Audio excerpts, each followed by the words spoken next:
나는 지금 이 자리에서 너희에게 진리의 가르침을 전하려 한다. 이 세상의 모든 것은 덧없다. 생겨나고 사라지며 머무는 것이 없다. 물거품이 터지고 구름이 흩어지며 바람이 지나가듯 모든 것은 변한다. 봄이 오면 꽃이 피고 가을이 오면 낙엽이 진다. 해가 뜨면 밝아지고 해가 지면 어둠이 찾아온다. 이와 같이 모든 것은 끊임없이 흐르고 변한다. 그러니 너희는 무엇에 집착하겠느냐? 한순간도 멈추지 않는 이 세상에서 변하지 않는 것이 있겠느냐? 사람들은 나라고 부를 만한 것이 있다고 믿는다. 그러나 몸은 변하고 마음은 순간마다 달라진다. 어린아이가 자라 청년이 되고 청년이 늙어 노인이 되듯이 몸은 한순간도 머물지 않는다. 기뻐하던 마음이 곧 슬퍼지고 슬퍼하던 마음이 다시 기뻐지는 것을 보라. 어제의 나와 오늘의 나는 같지 않다. 그러니 무엇을 나라고 할 것인가? 몸도 마음도 감정도 생각도 실체가 없다. 그 모든 것이 헛된 것임을 깨달아야 한다. 진리를 깨닫고자 한다면 모든 형상에서 벗어나야 한다. 보이는 것은 결국 사라지고 들리는 것은 끝이 있다. 아름다운 꽃도 시들고 맑은 하늘도 흐려지며 즐거운 순간도 지나가고 사랑하는 이도 언젠가 떠난다. 만일 어떤 모습에도 머물지 않는다면 너희의 마음 또한 자유로울 것이다. 형상에 얽매이지 않고 소리에 집착하지 않고 감정에 휘둘리지 않는다면 너희는 진정한 평안을 얻게 될 것이다. 나는 말한다. 어떤 법도 법이 아니다. 내가 가르침을 주고 있지만 그 또한 하나의 방편일 뿐이다. 마치 뗏목이 강을 건너기 위해 필요하지만 강을 건넌 후에는 내려놓아야 하듯이 너희는 모든 가르침조차 집착하지 말라. 법을 배우되 법에 얽매이지 말고 진리를 구하되 진리에 얽매이지 말며 깨달음을 얻고자 하되 깨달음에도 머물지 말라. 그렇다면 너희는 어떻게 마음을 내야 하겠느냐? 머무는 바 없이 마음을 내라. 어떤 것에도 얽매이지 않고 어떤 것도 쥐려고 하지 않으며 어떤 것도 거부하지 않는 마음을 가져라. 그러면 너희의 마음은 하늘처럼 넓어질 것이다. 바람이 불어도 흔들리지 않는 산처럼 모든 것을 품으면서도 집착하지 않는 강물처럼 너희도 그렇게 살아야 한다. 나는 다시 말한다. 이 세상의 모든 것은 꿈과 같고 환영과 같으며 이슬과 같고 번개와 같다. 눈을 뜨면 사라지는 꿈처럼 손에 잡히지 않는 그림자처럼 이 세상은 덧없고 실체가 없다. 마땅히 이와 같이 보아야 한다. 그렇다면 너희는 더 이상 헛된 것에 매이지 않을 것이다. 집착이 없으면 번뇌도 사라지고 번뇌가 사라지면 마음은 고요해질 것이다. 이것이 바로 금강과 같은 지혜다. 이것이 바로 모든 것을 꿰뚫고 어떠한 어둠도 사라지게 하는 깨달음이다. 나는 너희에게 이 가르침을 남긴다. 금강과 같은 지혜를 가슴에 새기고 자유로운 마음으로 살아가라. 그러면 너희는 본래부터 자유로운 존재임을 깨닫게 될 것이다. 금강경은 불교 경전 중에서도 매우 중요한 위치를 차지하고 있습니다. 이 경전은 대승불교의 핵심 사상을 담고 있으며 특히 마음의 본성을 이해하고 깨달음을 얻는 길을 제시하는 데 집중하고 있습니다. 금강경이라는 이름은 단단한 금속처럼 모든 번뇌와 집착을 단숨에 부수어 깨뜨릴 수 있는 지혜를 의미합니다. 그래서 금강경은 깨달음을 얻고자 하는 수행자들에게 매우 귀중한 가르침을 담고 있다고 할 수 있습니다. 이 경전은 부처님께서 제자들과 함께 있을 때 시작됩니다. 장소는 기원정사라고 불리는 곳으로 수행자들이 모여 부처님의 가르침을 듣고 수행을 이어가던 공간입니다. 이곳은 부처님의 설법이 자주 이루어진 곳으로 많은 중요한 가르침이 여기서 전해졌다고 합니다. 어느 날 아침 부처님께서는 제자들과 함께 수행을 마친 뒤 자리에 앉아 계셨습니다. 이때 부처님의 제자 중 한 사람인 수보리가 자리에서 일어나 부처님께 예를 올리고는 질문을 하게 됩니다. 수보리는 부처님의 가르침을 오랫동안 듣고 익혀온 수행자로 특히 공비어 있음에 대한 이해가 깊었던 인물로 전해집니다. 그는 부처님께 이렇게 질문합니다. 세상을 이롭게 하고자 하는 이들이 올바르게 마음을 내고 바른 길을 걸으려면 어떻게 해야 합니까? 이는 단순한 질문이 아니었습니다. 보살이란 깨달음을 이루고자 하면서도 다른 이들을 도와 함께 그 길을 걷는 존재를 의미하는데 그들이 어떻게 살아야 하며 어떤 마음가짐을 가져야 하는지에 대한 본질적인 물음이었습니다. 수보리의 질문에는 많은 의미가 담겨 있습니다. 그는 단순히 개인적인 깨달음이 아니라 많은 중생을 이롭게 하는 길을 묻고 있습니다. 이는 대승불교에서 강조하는 중요한 가르침이기도 합니다. 깨달음은 혼자서만 이루는 것이 아니라 세상의 많은 존재들과 함께 이루어져야 한다는 생각이 깔려 있습니다. 그래서 수보리는 수행자의 마음가짐과 실천에 대한 올바른 방향을 알고 싶어 했던 것입니다. 이 질문을 받은 부처님께서는 매우 중요하게 여기셨습니다. 그래서 한마디 한마디 신중하게 말씀을 이어가십니다. 부처님의 가르침은 항상 직접적인 답을 주는 방식이 아닙니다. 오히려 질문을 던진 이가 스스로 깨달음을 얻을 수 있도록 이끄는 방식이 많습니다. 그래서 부처님은 단순한 설명이 아니라 질문 속에 숨겨진 의미를 하나씩 풀어가며 보다 깊이 있는 가르침을 전하려 하십니다. 부처님께서는 먼저 보살이 중생을 도울 때 어떻게 해야 하는지에 대해 이야기하십니다. 여기서 중요한 점은 중생을 돕는 행위 그 자체보다 그 행위를 하는 마음가짐입니다. 만약 중생을 돕는 일이 마치 특별한 공덕을 쌓기 위한 수단이 되어버린다면 그것은 이미 집착이 되고 맙니다. 그래서 부처님께서는 먼저 올바른 마음을 가지는 것이 중요하다고 강조하십니다. 그러면서 부처님은 보살이 중생을 돕는다는 생각조차도 하나의 고정된 개념이 되어서는 안 된다고 말씀하십니다. 왜냐하면 중생이라는 개념 역시 본래 실체가 없으며 모든 것은 변화하고 비어 있기 때문입니다.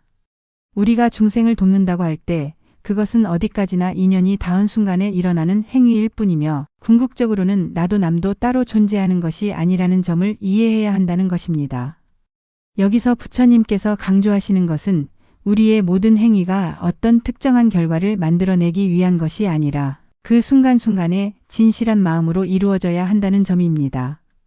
보살이 중생을 돕는 것은 특정한 목적을 이루기 위해서가 아니라 그 자체가 깨달음의 과정이어야 한다는 것입니다. 만약 결과에 집착한다면 그것은 수행이 아니라 또 다른 욕망이 되어버리기 때문입니다. 부처님께서는 이와 같은 가르침을 전하면서 우리가 일반적으로 가지고 있는 생각과 고정관념을 뛰어넘을 것을 요청하십니다. 수행자는 단순히 선한 행위를 하는 사람이 아니라 그 선한 행위조차도 집착하지 않고 행할 줄 아는 사람이 되어야 합니다. 중생을 돕되 그 도움에 대한 보상을 기대하지 않으며 선행을 베풀되 그것을 특별한 공덕으로 여기지 않는 마음이 필요하다는 것입니다. 이러한 가르침은 우리가 살아가면서 쉽게 간과하는 부분이기도 합니다. 우리는 흔히 좋은 일을 하면 좋은 결과가 따라야 한다고 생각합니다. 그러나 부처님의 말씀에 따르면 그러한 기대마저도 결국은 집착이며 깨달음의 길에서는 그것을 내려놓아야 한다고 합니다. 수행자는 자신이 하는 행동이 어떤 결과를 가져올지에 대한 기대를 버릴 때 비로소 자유로워질 수 있습니다. 부처님께서는 이러한 가르침을 통해 우리가 수행을 할 때 어떤 마음을 가져야 하는지를 강조하십니다. 단순히 선행을 많이 하는 것이 중요한 것이 아니라 그 선행을 하는 마음이 자유롭고 맑아야 한다는 것입니다. 보살이 중생을 돕는 것은 그들 스스로를 위한 것이기도 합니다. 왜냐하면 중생을 돕는다는 생각조차 내려놓을 때 비로소 진정한 깨달음의 길에 들어설 수 있기 때문입니다. 부처님께서는 수보리의 질문을 듣고 나서 가장 먼저 우리가 세상을 바라보는 방식 자체가 근본적으로 잘못되었음을 깨닫도록 이끄십니다. 사람들은 보통 눈에 보이는 것, 귀로 들리는 것, 손으로 만질 수 있는 것들을 당연한 실체로 여기고 살아갑니다. 하지만 부처님께서는 그것들이 모두 실체가 아니며 고정된 본성을 가진 것이 아님을 강조하십니다. 우리가 보고 듣고 느끼는 모든 것들은 변하고 사라지며 어떤 것도 영원히 머무르지 않습니다. 그러나 사람들은 이러한 변화를 인식하지 못한 채 마치 모든 것이 확고하게 존재하는 것처럼 착각하고 집착합니다. 이러한 집착은 인간의 고통을 만들어내는 근본적인 원인이 됩니다. 만약 우리가 어떤 대상에 강한 애착을 가지면 그것이 사라졌을 때 커다란 상실감을 느끼게 됩니다. 또한 우리가 아름답다고 여기는 것이 시간이 지나 변하거나 사라질 때 우리는 슬픔과 아쉬움을 느끼게 됩니다. 사랑하는 사람과 함께 있을 때는 기쁘지만 그 사람이 떠나가면 고통을 겪게 됩니다. 이러한 모든 감정은 우리가 특정한 형태나 존재에 대해 실체가 있다고 믿고 그것을 영원히 유지하려는 마음에서 비롯됩니다. 부처님께서는 이러한 집착을 없애기 위해 사람들이 가장 쉽게 빠지는 착각 중 하나인 상에 대해 설명하십니다. 여기서 말하는 상이란 우리가 세상을 인식할 때 만들어내는 모든 개념과 형상을 뜻합니다. 사람들은 어떤 대상을 보면 그것이 마치 변하지 않는 실체인 것처럼 여기고 자신의 기억과 경험을 바탕으로 특정한 의미를 부여합니다. 예를 들어 어떤 사람을 만났을 때 우리는 그의 외모, 말투, 성격 등을 통해 특정한 인상을 가지게 되고 시간이 지나면서 그 사람에 대한 이미지가 굳어지게 됩니다. 하지만 부처님께서는 그러한 이미지조차도 본래 변하는 것이며 고정된 것이 아니라고 말씀하십니다. 세상에 존재하는 모든 것은 끊임없이 변화하고 있습니다. 꽃이 피었다가 시드는 것처럼 우리의 생각과 감정도 시시각각 달라집니다. 그러나 사람들은 이를 깨닫지 못한 채 자신의 감각으로 인식한 것들을 마치 영원한 진실인 것처럼 여깁니다. 이것이 바로 우리가 세상을 바라보면서 빠지는 가장 큰 착각입니다. 부처님께서는 이러한 착각을 깨뜨리기 위해 상이라는 개념을 통해 사람들이 세상을 바라보는 방식을 돌아보도록 하십니다. 사람들은 대상을 볼 때 단순히 있는 그대로 보는 것이 아니라 자신의 감정과 생각을 덧붙여 해석합니다. 같은 장면을 보더라도 기분이 좋은 날과 나쁜 날의 느낌이 다를 수 있습니다. 이는 우리가 대상을 객관적으로 바라보는 것이 아니라 자신의 경험과 감정에 따라 왜곡된 시선으로 보고 있기 때문입니다.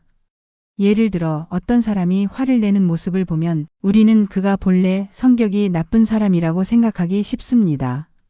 하지만 그는 단지 그 순간 화를 냈을 뿐이며 원래의 본성이 그렇다고 단정할 수는 없습니다. 부처님께서는 이러한 고정된 생각을 버려야 한다고 말씀하십니다. 사람이나 사물 혹은 상황에 대해 특정한 의미를 부여하고 그것을 진실이라고 믿으면 우리는 그것에 집착하게 됩니다. 그리고 그러한 집착이 쌓이면 결국 마음의 괴로움으로 이어집니다.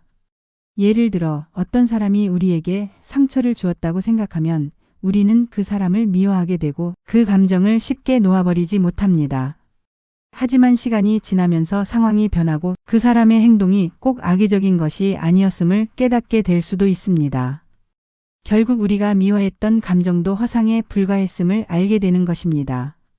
부처님께서는 수행자들에게 이러한 집착을 내려놓고 모든 것을 있는 그대로 바라보는 연습을 하라고 가르치십니다. 무언가를 보고 들을 때 거기에 의미를 덧붙이지 않고 순수한 상태로 받아들이는 것이 중요합니다. 꽃을 볼 때 그저 꽃이 피어 있는 모습을 있는 그대로 바라보는 것, 누군가 말을 할 때 그 사람의 감정이나 의도를 억측하지 않고 그저 말소리를 듣는 것, 이러한 연습을 통해 우리는 점차 집착에서 벗어날 수 있습니다. 사람들은 보통 자신이 보고 느낀 것이 진실이라고 믿기 때문에 이를 바꾸기가 쉽지 않습니다. 하지만 부처님께서는 우리가 세상을 있는 그대로 보지 못하고 끊임없이 의미를 부여하며 왜곡하고 있음을 깨달아야 한다고 강조하십니다. 누군가가 우리에게 웃으며 인사하면 우리는 그 사람이 친절한 사람이라고 생각하고 반대로 인상을 쓰고 있으면 무뚝뚝한 사람이라고 판단합니다. 그러나 그 사람은 단순히 그 순간의 감정이나 상황에 따라 그런 표정을 지었을 뿐이며 그것이 그의 본질이라고 단정할 수는 없습니다. 이와 같은 이해가 쌓이면 우리는 점차 세상을 바라보는 방식이 변하게 됩니다. 사람이나 사물, 상황에 대해 무조건적인 의미를 부여하지 않고 있는 그대로 받아들이게 됩니다. 그러면 자연스럽게 마음이 평온해지고 집착에서 벗어날 수 있습니다. 부처님께서는 수행자들에게 상을 넘어서는 연습을 하라고 가르치십니다. 우리가 보고 듣는 모든 것이 본래 변하고 사라지는 것이며 그것을 실체라고 믿는 것이야말로 착각이라는 사실을 깨닫는 순간 우리는 더 이상 그것에 얽매이지 않게 됩니다. 이는 단순히 생각을 바꾸는 것이 아니라 삶의 태도를 근본적으로 변화시키는 중요한 가르침입니다. 부처님께서는 우리가 세상을 바라보면서 집착하는 것들 중에서도 가장 강한 것이 바로 자기 자신에 대한 집착이라고 말씀하십니다. 사람들은 보통 자신을 하나의 고정된 존재로 여기고 자신만의 특성과 정체성이 확고히 자리 잡고 있다고 생각합니다. 하지만 부처님께서는 그러한 생각이야말로 깨달음의 길을 가로막는 가장 큰 장애물이라고 가르치십니다. 우리는 스스로를 어떤 특정한 존재로 규정하며 살아갑니다. 누군가는 자신이 부지런한 사람이라고 믿고 누군가는 자신이 게으른 사람이라고 생각합니다. 어떤 사람은 자신이 똑똑하다고 여기고 또 다른 사람은 자신이 부족하다고 느낍니다. 이러한 생각들은 어릴 때부터 경험과 환경을 통해 만들어지고 점점 강화됩니다. 그리고 시간이 지나면 사람들은 그것을 마치 변하지 않는 사실처럼 받아들이게 됩니다. 하지만 부처님께서는 이러한 자기 인식조차도 실체가 없으며 언제든 변할 수 있는 것임을 깨달아야 한다고 말씀하십니다. 사람들은 자기 자신에 대해 생각할 때 어떤 특정한 이미지를 떠올립니다. 우리는 거울을 보면서 나는 이런 사람이다 라고 규정하고 다른 사람들과의 관계 속에서 나는 이런 성격을 가지고 있다라고 믿습니다. 하지만 그 생각은 고정된 것이 아니라 시간이 지나면서 계속 변하고 있습니다. 예를 들어 어린 시절 내성적이었던 사람이 성장하면서 활발한 성격으로 바뀌기도 하고 반대로 사교적이었던 사람이 어떤 사건을 겪고 조용한 성격을 가지게 되기도 합니다. 그렇다면 우리가 믿고 있는 나라는 것은 과연 무엇일까요? 부처님께서는 우리가 자신을 어떤 특정한 존재로 규정하고 그것에 집착할 때 스스로를 한정짓는 것이나 다름없다고 말씀하십니다. 나는 원래 이런 사람이야 라고 단정하면 새로운 가능성을 받아들이기 어려워집니다. 과거의 경험에 의해 형성된 자아관이 지금의 나를 결정짓는 것이 아니라 지금 이 순간의 생각과 행동이 나를 만들어가고 있다는 점을 인식해야 합니다. 부처님께서는 여기서 한 걸음 더 나아가 자기 자신뿐만 아니라 타인에 대해서도 집착을 내려놓아야 한다고 가르치십니다. 우리는 다른 사람을 만날 때마다 어떤 특정한 이미지로 그들을 기억합니다.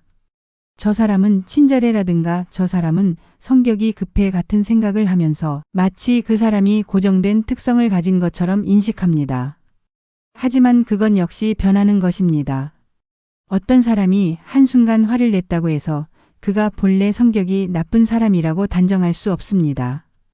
우리는 흔히 다른 사람이 보이는 일부분의 모습만 보고 그 사람을 판단합니다. 하지만 사람은 그 순간의 감정, 상황, 환경에 따라 얼마든지 다른 모습을 보일 수 있는 존재입니다.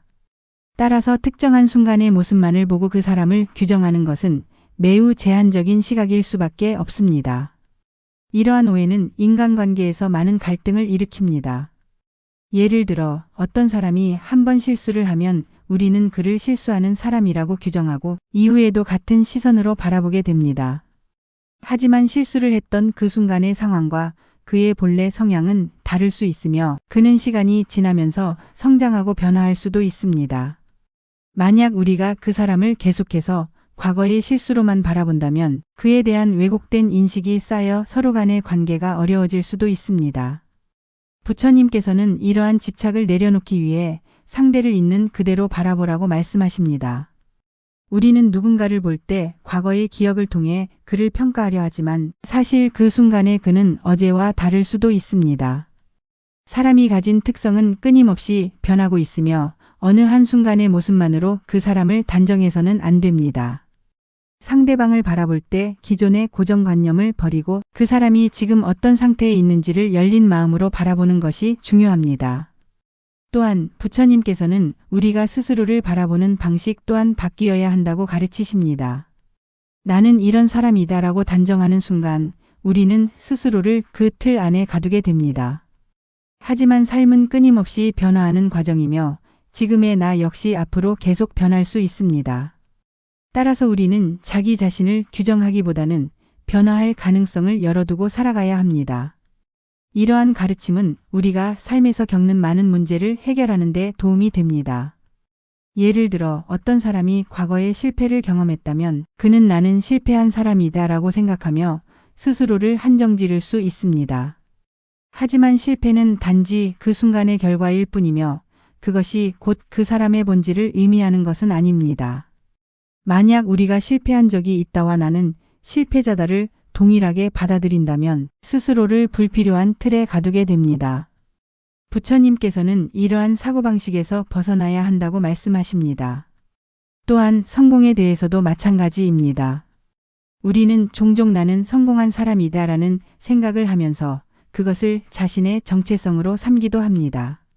하지만 과거의 성공이 곧 현재와 미래를 보장해 주는 것은 아닙니다. 성공 역시 하나의 과정일 뿐 거기에 머무르면 변화할 가능성을 스스로 차단하게 됩니다.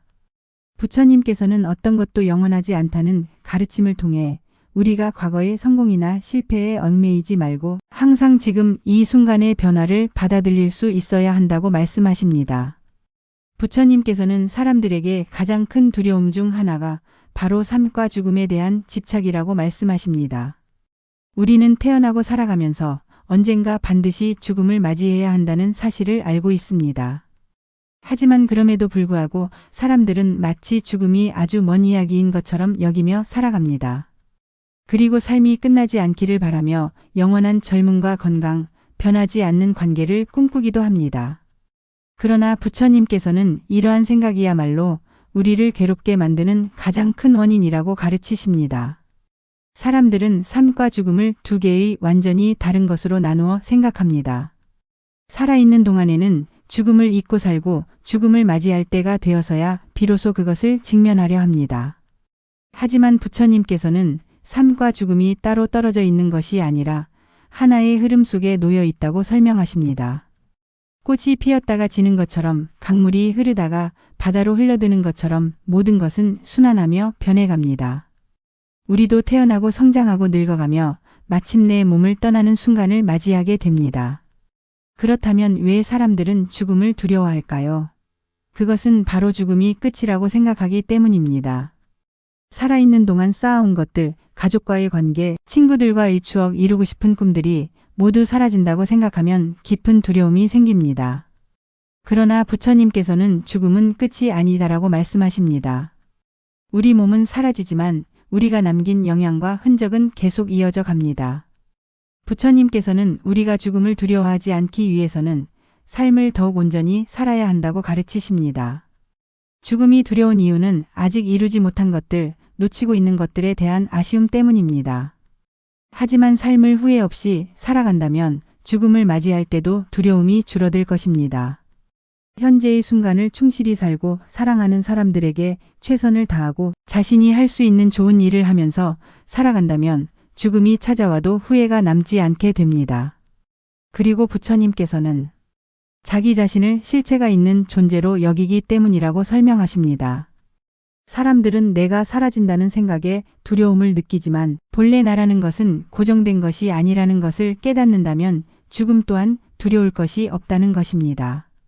우리가 아침에 일어났을 때와 저녁에 잠들 때의 감정이 다르고 어릴 때와 지금의 모습이 전혀 다른 것처럼 우리는 순간순간 변하고 있습니다. 그리고 그 변화 속에서 우리는 끊임없이 새로운 모습으로 살아가고 있습니다. 부처님께서는 이것을 강물에 비유하여 설명하시기도 합니다. 강물은 계속해서 흐르고 있지만 한순간의 물과 다음 순간의 물이 같은 것은 아닙니다. 그러나 우리는 그것을 같은 강이라고 부릅니다. 마찬가지로 우리의 몸과 마음도 끊임없이 변화하고 있지만 우리는 그것을 하나의 나라고 여기며 집착합니다. 하지만 본래 그것은 계속 변화하는 과정일 뿐이며 어떤 순간도 붙잡아 둘 수 없습니다. 부처님께서는 죽음을 두려워하지 않기 위해서는 집착을 내려놓는 것이 중요하다고 가르치십니다. 우리는 살아가면서 많은 것에 집착합니다. 가족, 친구, 재산, 명예, 성취한 것들, 심지어는 우리가 가진 생각과 감정까지도 놓지 못하고 붙들고 있습니다. 하지만 이 모든 것은 결국 변하고 사라질 수밖에 없습니다. 만약 우리가 그것들을 영원히 붙잡으려 한다면 언젠가는 반드시 괴로움을 겪게 됩니다. 부처님께서는 수행자들이 선행을 실천하는 과정에서도 집착이 생길 수 있음을 지적하십니다. 보통 사람들은 좋은 일을 하면 좋은 결과가 따라야 한다고 믿습니다. 남을 돕거나 착한 일을 하면 반드시 보상이 있어야 하고 그것이 자신에게 좋은 운을 가져다 줄 것이라 기대합니다. 하지만 부처님께서는 이러한 생각 역시 하나의 집착이며 선행을 행하는 진정한 의미를 이해하지 못한 상태라고 가르치십니다. 사람들은 선한 일을 할 때 그것이 자신에게 복을 가져다 주기를 바랍니다. 어려운 사람을 도우면서도 마음 한편에는 이렇게 하면 나중에 좋은 일이 생기겠지라는 기대를 품기도 합니다. 혹은 남을 위해 봉사하고도 내가 이렇게까지 했는데 저 사람이 고마워하지도 않네라는 섭섭함을 느끼기도 합니다. 이러한 생각들은 우리가 행한 선행을 순수한 것이 아니라 보상을 기대하는 행위로 만들어버립니다. 부처님께서는 이러한 마음을 내려놓아야 한다고 가르치십니다. 진정한 선행은 그것이 어떤 결과를 가져올지에 대한 기대 없이 그저 해야 할 일을 하는 것에서 비롯됩니다. 꽃이 피어 향기를 내지만 그것을 자랑하지 않듯이 태양이 빛을 비추지만 보답을 바라지 않듯이 선행 역시 그 자체로 자연스럽게 이루어져야 합니다. 사람들은 때때로 선한 일을 하고도 주변의 반응을 신경 씁니다. 나는 이렇게까지 했는데 왜 알아주지 않지? 혹은 내가 도와줬으니 저 사람도 나를 도와줘야 하는 것 아닌가? 하는 생각이 들기도 합니다. 하지만 부처님께서는 이러한 기대가 바로 우리 마음속의 집착을 드러내는 것이라고 말씀하십니다. 선행을 한다는 것은 남을 돕고 자신을 닦아가는 과정이지 그 대가를 받기 위한 거래가 되어서는 안 됩니다. 부처님께서 들려주신 이야기 중에 한 노인의 이야기가 있습니다. 그는 평생 동안 남을 돕는 삶을 살았습니다. 길에서 넘어지는 사람을 일으켜 세워주었고 배고픈 이들에게 음식을 나누어 주었습니다. 하지만 어느 날 그는 깊은 실망을 느꼈습니다. 자신이 그렇게 많은 사람을 도왔지만 정작 자신이 어려움에 처했을 때는 아무도 도와주지 않았던 것입니다. 그는 부처님을 찾아가 하소연했습니다. 제가 이렇게까지 남을 도왔는데 왜 아무도 저를 돕지 않는 걸까요? 그러자 부처님께서는 조용히 말씀하셨습니다. 그대는 남을 돕는 것이 아니라 보상을 기대하고 있었구나. 만약 그대가 기대 없이 도왔다면 지금 이렇게 실망할 이유도 없지 않겠느냐? 이 가르침을 들은 노인은 큰 깨달음을 얻었습니다. 그는 자신이 한 선행이 진정으로 남을 위한 것이 아니었음을 알게 되었습니다. 자신이 도운 만큼 보답을 받고 싶어 했고 그것이 이루어지지 않자 마음이 상했던 것입니다. 하지만 부처님의 말씀을 듣고 나서야 그는 선행이란 결과를 기대하는 것이 아니라 그저 자연스럽게 행해져야 한다는 사실을 깨닫게 되었습니다.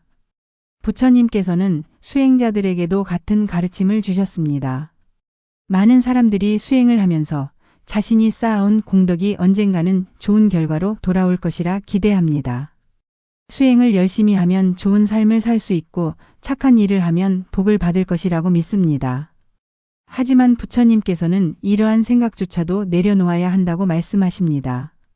사람들은 보통 나는 좋은 일을 많이 했으니 반드시 좋은 결과가 있을 거야 라고 믿습니다. 하지만 인생은 그렇게 단순하지 않습니다. 아무리 착한 일을 해도 어려움을 겪을 수도 있고 반대로 아무런 선행을 하지 않은 사람이 성공하는 모습을 볼 수도 있습니다. 이러한 상황을 마주하면 우리는 좌절하기 쉽습니다. 왜 나는 이렇게까지 했는데도 힘든 걸까? 왜 저 사람은 아무것도 하지 않았는데 좋은 삶을 살고 있을까? 하는 생각이 들 수도 있습니다. 하지만 부처님께서는 이러한 마음을 내려놓고 우리가 행하는 선행은 그 자체로 충분하다는 사실을 깨달아야 한다고 말씀하십니다. 부처님께서는 사람들에게 자연의 이치를 보라고 하셨습니다. 나무가 열매를 맺기 위해서는 햇빛과 비, 바람, 흙이 조화를 이루어야 합니다. 하지만 그 과정에서 어떤 요소가 부족하면 열매가 맺히지 않을 수도 있습니다. 하지만 나무는 그 사실을 원망하지 않습니다. 그저 자신의 자리에서 할 수 있는 만큼 뿌리를 내리고 잎을 피우며 열매를 맺기 위해 노력할 뿐입니다. 우리가 행하는 선행도 이와 같아야 합니다. 결과가 어떻게 되든 그 과정 자체가 중요하며 거기에 의미를 두어야 합니다. 또한 부처님께서는 선행이란 바람처럼 강물처럼 흐르는 것이어야 한다고 말씀하십니다. 바람은 어디서 시작되었는지 알 수 없지만 그저 불어갑니다. 강물은 누가 보든 말든 그저 흐를 뿐입니다. 선행도 이와 같아야 하며 자연스럽게 행하고 그 결과에 집착하지 않는 것이야말로 가장 순수한 선행이라고 하셨습니다. 우리는 흔히 내가 이만큼 했으니 언젠가는 보답을 받겠지라는 생각을 합니다. 하지만 그러한 마음은 우리가 하는 선행을 순수한 것이 아니라 계산적인 것으로 만들고 맙니다. 정말로 착한 일을 하고자 한다면 그것이 어떤 결과를 가져오든 신경 쓰지 않는 것이 중요합니다. 부처님께서는 선행을 하는 것 자체가 이미 충분한 의미를 가진다고 가르치십니다. 누군가에게 도움을 주고 따뜻한 말을 건네고 진심으로 남을 위해 무언가를 행했다면 그 순간 우리는 이미 우리 자신의 마음을 밝히고 있습니다. 그러한 순간들이 모여 우리의 삶을 더욱 풍요롭게 만들며 그것이 곧 깨달음의 길로 나아가는 과정이 됩니다. 부처님께서는 지금까지 세상을 바라보는 우리의 방식이 잘못되었음을 차근차근 설명해 오셨습니다. 우리는 늘 변하는 것을 붙잡으려 하고 존재하지 않는 것을 마치 존재하는 것처럼 여기며 살아갑니다. 그러다 보니 삶의 많은 순간에서 괴로움을 느끼고 불필요한 걱정과 두려움에 사로잡히게 됩니다. 부처님께서는 이러한 번뇌에서 벗어나기 위해 우리가 세상을 바라보는 방식을 근본적으로 바꾸어야 한다고 가르치십니다. 그 가르침이 바로 모든 것은 꿈과 같다는 깨달음입니다. 사람들은 살아가면서 많은 것을 추구합니다. 돈과 명예, 사랑과 관계, 성취와 성공. 그것들이 우리를 행복하게 해줄 것이라 믿기 때문입니다. 하지만 부처님께서는 그것들이 본래 실체가 없으며 마치 꿈과 같다고 말씀하십니다. 우리가 꿈을 꿀 때 그 속에서는 모든 것이 생생하게 느껴집니다. 기쁨도 있고 슬픔도 있으며 두려움도 있습니다. 하지만 잠에서 깨어나는 순간 그것들이 모두 허상이었음을 깨닫게 됩니다. 마찬가지로 우리가 지금 이 순간 살아가면서 붙잡고 있는 것들도 결국에는 허망한 것임을 깨닫는 것이 중요합니다. 예를 들어 어떤 사람이 재산을 많이 모았다고 생각해 보겠습니다. 그는 그것을 지키기 위해 많은 노력을 기울이고 늘 불안한 마음을 가지고 살아갑니다. 하지만 시간이 지나면 그 재산은 결국 그를 떠나거나 그가 재산을 떠나야 하는 순간이 오게 됩니다. 결국 아무리 많은 것을 쌓아 올려도 그것은 영원할 수 없으며 마치 꿈속에서 부자가 되었던 것과 다를 바가 없습니다. 또 어떤 사람은 명예를 얻기 위해 애쓰고 남들에게 인정받기 위해 끊임없이 노력합니다. 하지만 시간이 흐르면 사람들의 관심은 다른 곳으로 옮겨가고 결국 그가 쌓아온 명예도 사라지게 됩니다. 이 또한 꿈과 같은 것입니다. 부처님께서는 이러한 이치를 깨닫게 되면 우리는 더 이상 삶에 집착하지 않게 된다고 말씀하십니다. 그렇다고 해서 모든 것을 포기하고 무기력하게 살아야 한다는 뜻은 아닙니다. 오히려 집착을 내려놓고 가벼운 마음으로 살아갈 수 있어야 합니다. 마치 여행자가 길을 떠나듯 삶의 매 순간을 경험하면서도 그것에 매달리지 않는 태도를 가지는 것이 중요합니다. 사람들은 때때로 이것이 내 것이다라는 생각을 하면서 집착합니다. 하지만 우리가 이 세상을 떠날 때 과연 무엇을 가져갈 수 있을까요? 사랑하는 사람, 쌓아 올린 재산, 노력 끝에 얻은 성취, 그 어떤 것도 우리가 가지고 갈 수 없습니다.